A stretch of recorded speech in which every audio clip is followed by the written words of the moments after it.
et enseigne fa la yem waaye éduqué wul donc kon y a un déficit d'éducation bi nga xam ne dans un pays sérieux l'État kese moo mën régler situation bi nekk en quoi faisant en réglementant en utilisant sa violence légitime pour mën a yar doomu aadama. état boobu souvent professeur day am ñi nekk wala ñuy côtoyer état boobu te ñoom ñooy jëf ji ne mel en fait. loolu moo triste c'est un problème. loolu moo triste nag li triste mooy Sénégal dañu nekk askan bu yéeme sëñ Mohamed.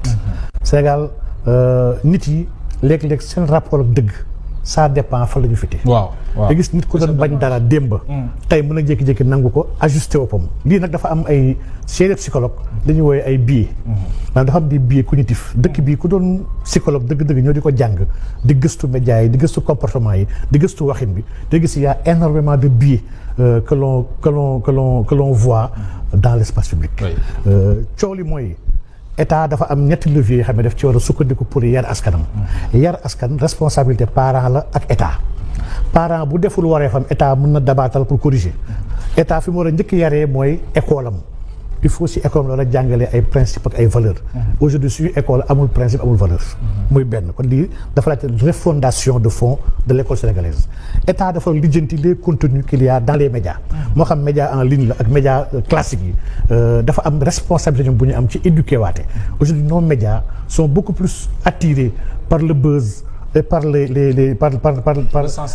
sensationnel que l'éducation nga xam ne seen rôle la ñoom waruñu topp askan bi si leen neex da leen war a tirer vers li nga xam ne mooy li am solo moo leen di jàngal ñetteel bi et non des moindres mooy l'espace public état foofu mu lijjanti ko maanaam kan ak kan moo war a wax qui est habilité à quoi fi dëkk bi dafa am benn laisser-aller bi nga xam ne vraiment lii c'est dangereux et jàpp naa ni moo gën a bon sax la malgouvernance bi ak détournement de fonds yi. troisième point bi xam ne état fa lay dabaatalee bu dee. kër gi rëccu na ko école bi rëccu ko mooy armée.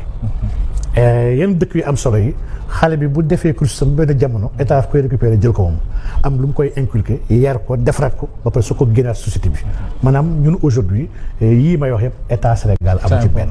donc nag bu ñu jommi bu ñu gisee penc mi ay nit yoo xam ne amuñu xam-xam ndax am na philosophe mag boo xoon ne les grands hommes parlent d'idées. Oui. Les esprits moyens parlent d'événements, mais les petits esprits parlent de personnes. Fii y a trop de petits. Il y a trop de petits qui pullulent dans l'espace public. moo tax mënuñu wax lu may ay nit. di sos di ŋàññ et loolu sëñ Mohamed soo demoon ci réseaux sociaux yi. xool ku def waxtaan bu am solo bu yeeti di jàngale. kenn du la seetaan du am vue bu waaye titre bi bu nekkee kii il vilipende wala il écrase.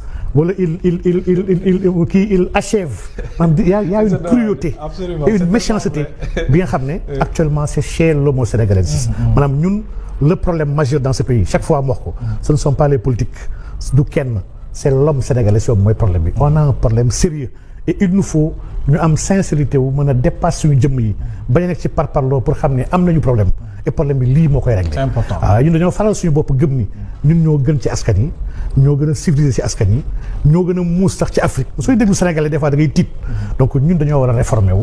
parce que aujourd'hui saaga gi ni mu mel et dans de tous les côtés dans nos rangs am na ay saagakat. et c'est pas normal ni ñuy condamner saaga yi fi nekkoon avant lañu ko war a ku nekk condamner tey. maanaam ñun mënuñu nekk ci ay nit. dañoo nekk ci dëgg. te dëgg nag wax dëgg yàlla dëgg il doit être un ndax yàlla mooy dëgg. Absolument. Alors quelle analyse sur l'économie sénégalaise ak perspective bi ñu jëm c'est vrai que ne le régime actuel ba mu ñëwee wax na jafe-jafe ñu am ci sunu ay finances publiques l'économie ba sax le premier ministre on se rappelle mi ngi doon wax ne ñu ngi woon ci sous-sol. quatrième sous-sol. Alors économie bi fi ñu ci toll nii c'est vrai que ne ñu ngi defi jéego ñu ngi jéem lu bari pour joyanti ko am nga nañu yaakaar ci fii ak perspective yi ñu jëm mbir yi dina ñoŋ. waaw par rapport à l'économie c'est vrai que am na yéene bi nga xam ne le régime actuel am na ko yéene boobu moom tënk na ko jox ko Sénégalais yi ci benn référentiel de transformation du Sénégal horizon 2050. C'est ça. am na yu bëri yoo xam ne man sama bopp ci régime bi laa bokk am na si yoo xam ne d'accord ma ci. am na si yoo xam ne gëm naa ni ça peut être plus ambitieux que ça on peut mieux faire que ça. waaye que nit ki d'accord ak ñàkk d'accord au moins propose nañu à la suite d'une réflexion stratégique et d'un diagnostic sans complaisance de la situation économique de notre pays. Et que loolu bu ñu ko boolee ak maandu ak ragal yàlla bi xam ne moom la ñu woo Sénégal te ñu gëm ni ñoom ñu ngi ci gëm naa ni mënuñu def lépp waaye mën nañ teg les bases parce que nag dëkk sëñ Mohamed dëkk benn fan tabaxu ko. chaque fois bi ne Rome ne s'est pas fait en un jour du benn fan a koy tabax waaye nag il faut qu'on pose les bases claires et sérieuses yoo xam ne mooy tax dëkk bi mën a génn ci guute gu mu nekk. am na si yenn ci base yooyu yoo xam ne aujourd'hui teg nañ ko. am na si yenn yoo xam ne des na maanaam si yu bëri yoo xam ne moo xam sur la monnaie sur beaucoup de choses yoo xam ne des na. waaye nag. moo ne sax dégg naa ne bind nga ci. si mooy sama dernier livre. sax déjà le dernier ouvrage traite de la monnaie. ak lan mooy suñu solution bi ñu war a am ñun. si jamono bi ñu toll jamono bi nga xam ne teraanga yi feeñ na. ressource am na am nañu jeunesse am nañu nangam. ban système monétaire mooy li gën ci Sénégal. et loolu du CFA bi du ECO. donc vraiment bu ñu nekkee ci ECO wala nekk ci discours ECO yi nous allons pas régler les problèmes de notre pays. donc vraiment nous aurons une contradiction bi nga xam ne entre l'économie réelle et l'économie monétaire. et jàpp naa ni vraiment référentiel bi dina tirer lu bëree bëri déjà am na objectif yu bëri yoo xam ne objectif yu sanitaire la objectif yooyu Sénégal waroon na ko weesu sax avant ñu ñëw bu fekkee dañu war a régler question d'accès à l'électricité et de l'eau pour mën a egg à 100% avant horizon 2029 lii ñun waruñu woon fekk sax problème bi enjeu bi di ko jéem a régler ça waroon ko def bien avant nous donc pour dire que y a ces choses très très importantes yoo xam ne régime bi commencé na ko teg la rationalisation la bonne gestion des finances publiques yii yëpp gëm naa ne am na lu muy andi. mandu bu war a nekk ci ressources pétrolières et gazières yi ak les contrats qu'on doit revoir di jàpp naa ne c'est de bons débuts. si économiquement man daal wax dëgg yàlla dama am yaakaar bu baax Sénégal. très bien ndax yàlla daf ñu jox lépp sëñ Mohamed. absolument on a tout pour mën a réussir. tout à fait loolu leer na alors ngay koo xamante ni aussi li ngay voyager bari na lool ci àddina bi diplomatie aussi da nga ciy xaatim da nga ciy bind da nga ciy gëstu diplomatie Sénégal naka nga ko jàngatee à l'heure actuelle. waaw temps yi nag maa ngi dégg ñu bëri ñu ngi wax diplomatie. di sànni ay xeer xam nga la diplomatie. réellement rôle am li ko tax a jóg mooy dëgg-dëgg organiser et gérer les relations de puissance d'influence yu Sénégal di am à l'international avec les autres pays ak sa situation territoriale maanaam géographique organisationnelle et institutionnelle avec le reste du monde sur ce plan-là man jàpp ma ni Sénégal diplomatie am dafa régressé gëmma dafa am régression dama jàpp ne Sénégal mu ngi ci li mu war a doon ndax aujourd'hui l'image du Sénégal ba tey écorné wul l'image du président de la République nit la bi nga xam ne soo koy xoolee à l'échelle continentale kuy organiser dara jàpp nga ni sa président Bassirou Diomaye ñëwee siggil nañ la ndax il est crédible am nit la bi nga xam ne il est légitime et crédible ñaareel ba une diplomatie c'est d'abord l'économie xam nga tant que réglé wuñu le problème économique culturel je vais dire technologique. ci kaw lii la économie la diplomatie di basé wu. quand tu pèses rien économiquement tu ne peux rien peser diplomatiquement. maanaam dafa am ay soubassement ay socle yooyu nag la nekk ñun aujourd'hui di liggéey. ñun aujourd'hui balaa ñuy def focus. di jéem a nekk lu fi nga xam ne nekkoo fa. ak di jéem a toog fu ne fi nga xam ne pesé woo fa dara.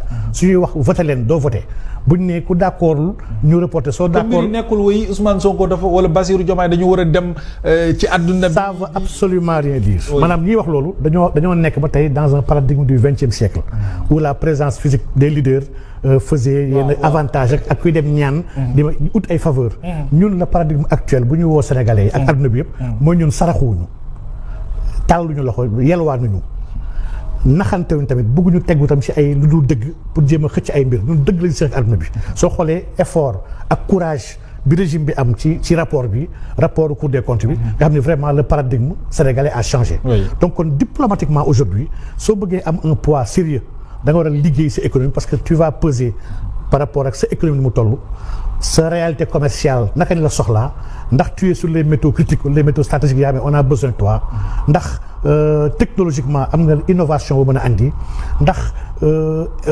si wàllu norme ndax am nga ay leçons yu bees yoo war a andil àdduna bi man dama jàpp ni yii moo jaral liggéey seulement nag jàpp naa ni am na leen li nga xam ne lii priorité la actuellement sooy xool pays africains yëpp amu ci kenn ku am benn souveraineté ci wàllu seen ay données mun ay exemple suñu passeport yi ak suñu carte d'identité yi sëñ Mohamed ñun ba tey nous sommes dépendants d'autres pays te on n'en parle même pas c'est important de le lii mooy li ëpp solo li nga xam ne war nañ ci waxtaan soo xoolee dëkk yu téye le continent africain c'est des structures françaises ay ñoom Thales la. ñoom IDEMIA yoo xam ne ñoom ñooy defar tout ce qui est biométrie. ñoom kese ko mën defar.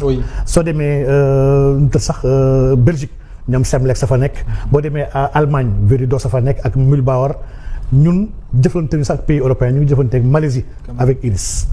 lan mooy le danger d'externaliser la production de ça ay documents titres de voyage. mooy que beaucoup de données ci tur sant date de naissance taille poids habitat foo dëkk lii yëpp di c'est des données yoo xam ne boo demee dans les pays sérieux ay États-Unis ak ay France ak fépp dafa bokk seen sécurité nationale maanaam loolu jàmbur waru ci am accès ñun Sénégal dañoo soofal tuutil mbiru données ba nga xam ne man jàpp naa ne lii enjeu la bi nga xam ne avant 2029 nous allons produire nous-mêmes suñu ay titres de voyage nous allons produire nos cartes d'identité suñu ay données médicales personnelles numériques ak yëpp benn étranger du si amati accès kenn ko retrouver dans le marché international avec des brokers su koy échanger à notre insu man temps yee maa ngi interpellé gars yi ne man gars yi ñu ngi wax ci xaalisu Covid bi je suis entièrement d'accord xaalis dafa war a leer ndax sëriñ yeeg taalibe yeeg ñëpp a cotisé woon waaye suñu données yi maanaam test yi ñu doon def di jël suñu ay données tour sant adresse groupe sanguin wak lépp ak sa positif ak négatif test yi qu'est-ce qu'on en a fait ki ñu ko njëkk gérer c'est des laboratoires yoo xam ne mais c'est pas sénégalais